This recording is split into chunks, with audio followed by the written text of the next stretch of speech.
اب میں یہاں پر آپ کو ایک مثال دیتا ہوں، کوئی لمبی چوڑی پرانی بات نہیں ہے، یہ 50-60 سال پہلے کی بات ہے، اور ابھی جس بندے کا میں آپ کو ریفرنس دینے لگا ہوں وہ 2 سال پہلے 2021 میں اس کا انتقال ہوا ہے.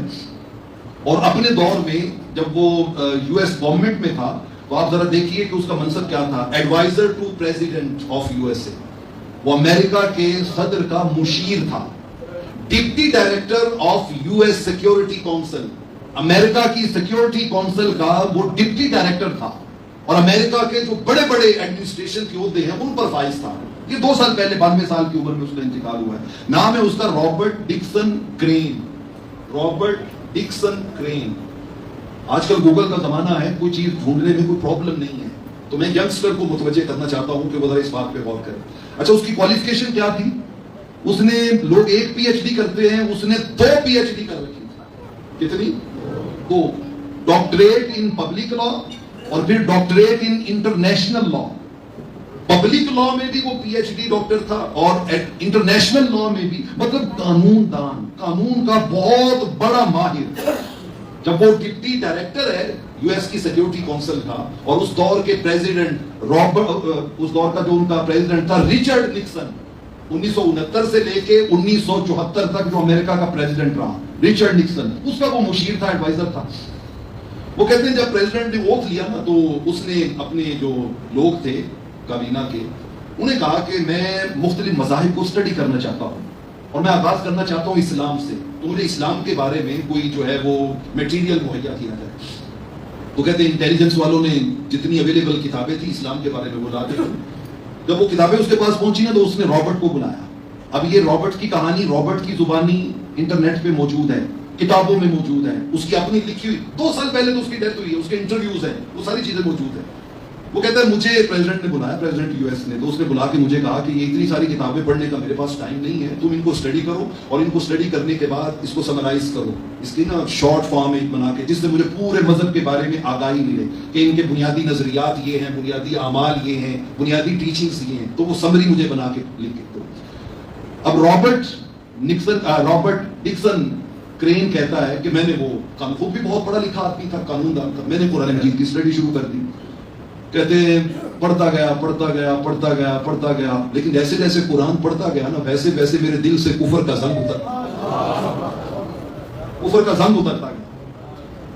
اور وہ کہتا ہے کہ جب وہ میں نے سمری تیار کر لی نا، ادھر اسلام کی، قرآن کی سمری تیار کی، اور ادھر میرا دل حضور کی غلامی قبول کرنے کے لیے تیار ہوا. دوستان عزیز، یہ ہے قرآن سے اصل تعلق.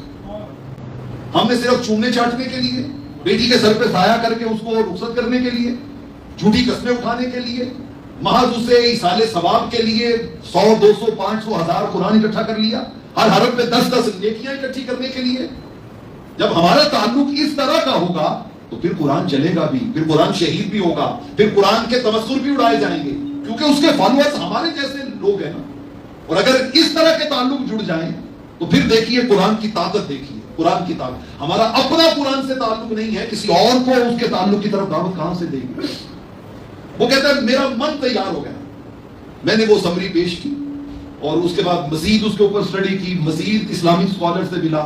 تو کہتے ہیں تھوڑے عرصے کے بعد میرے دل نے مجھے مجبور کر دیا کہ رابرٹ اب نہیں بیٹھ سکتے خاموشی سے. کہتے ہیں میں نے علل اعلان لوگوں سے کہا، لوگوں آج کے بعد میں کلمہ پڑھ کے مصطفیٰ کا غلام بنوں.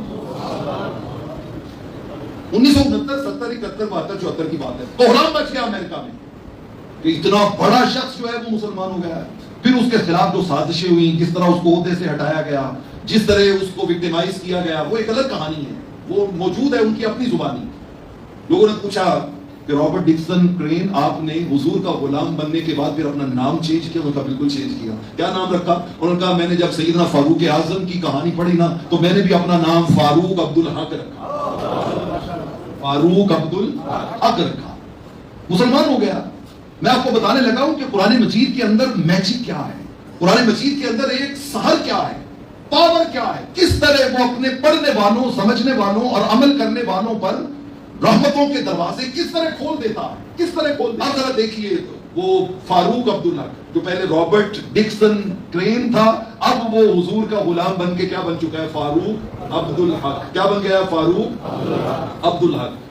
وہ کہتے ہیں کہ تھوڑے دیر کے بعد نا ہمارے قانون دانوں کی ایک انٹرنیشنل لیول پہ میٹنگ ہوئی، اس میں دنیا بھر کے بڑے بڑے قانون دان تھے، ایک یہودی بہت بڑا قانون دان تھا، وہ بھی اس میٹنگ میں تھا، اور ہم لیگل ڈائیلاگ، قانونی آپس میں ڈائیلاگ کر رہے تھے، مکالمہ کر رہے تھے کہ فلاں قانون ایسے ہونا چاہیے، فلاں ایسے ہونا چاہیے، حقوق کا ایسے تحفظ ہوگا، ایسے ہوگا. کہتے وہ میرے ساتھ بیٹھا ہوا تھا، تو میں نے اسے ایک کویسچن کیا، میں نے کہا do you know the size of inheritance law in American constitution? ان کا میں نے پوچھا تمہیں پتا ہے کہ امریکہ کے قانون میں، امریکن کانسٹیٹیوشن میں جو قانون وراثت ہے، انہیریٹنس لا، وہ کتنا بڑا کتاب میں لکھا ہوا ہے؟ اس نے کہا یس آئی نو، مور دین 8 volumes. اگر آپ کسی وکیل کے یا جج کے دفتر میں گئے ہو تو آپ نے دیکھا ہوگا قانون کی کتابیں 200 400 500 600 صفحے کی نہیں ہوتی، وہ ہزاروں صفحے کا ایک والیوم ہوتا ہے، ایک جلد ہوتی ہے، اور بڑی بڑی قانون کی کتابیں ہوتی ہیں. اس نے کہا جو امریکن قانون وراثت ہے وہ میرا خیال ہے کوئی 8 volume سے بھی زیادہ والیومز ہیں اس کے. وہ کہتے میں نے کہا اب میں تمہیں ایک بات بتانے لگا ہوں، ذرا غور سے سننا. اس نے کہا کیا؟ اس نے کہا یہ جو اسلام ہے نا، اسلام، دین اسلام نے پورا قانون وراثت no more than 10 lines، ان کا 10 لائنوں سے زیادہ نہیں، وہاں 8 volumes اور یہاں کتنی لائنیں؟ 10 لائنوں سے زیادہ نہیں. اس نے کہا مذاق کر رہے ہو؟ اس نے کہا میں تمہیں دکھاتا ہوں. اس نے کہا میں نے سورہ النساء میں جہاں قانون وراثت انہیریٹنس لا بیان ہوا ہے وہ آیتیں لکھی، ان کا ٹرانسلیشن لکھا اور اس کو پیش کر دیا. کہتے وہ لے کے گھر چلا گیا. اگلے دن وہ جب مجھے ملا نا تو اس کی حیرت کی انتہا نہیں تھی. اس نے کہا خدا کی عزت کی قسم ہے تو کل کا انہیں بار بار پڑھ رہا ہوں، مرنے والے کے جس رشتہ دار کا اس پہ حق بنتا تھا، میں حیران ہوں 10 لائنوں میں ساروں کو سمیٹ لیا ہے. کسی کے ساتھ ظلم اور زیادتی نہیں ہے، ہر ایک کو جسٹس کے ساتھ اس کا حصہ ملا ہے. اس نے کہا میں ساری رات اس کو غور و فکر کرتا رہا ہوں اور کرنے کے بعد اس نتیجے پہ پہنچا ہوں کہ یہ کسی ہیومن مائنڈ کا کام نہیں ہے، یہ اس رب کا کلام ہے جو انسان کو پیدا کرنے والا ہے. اس نے کہا پھر کیا پروگرام ہے؟ اس نے کہا کیا پروگرام ہونا ہے؟ وہی پروگرام ہے جو تیرا پروگرام تھا. مجھے بھی کلمہ پڑھا اور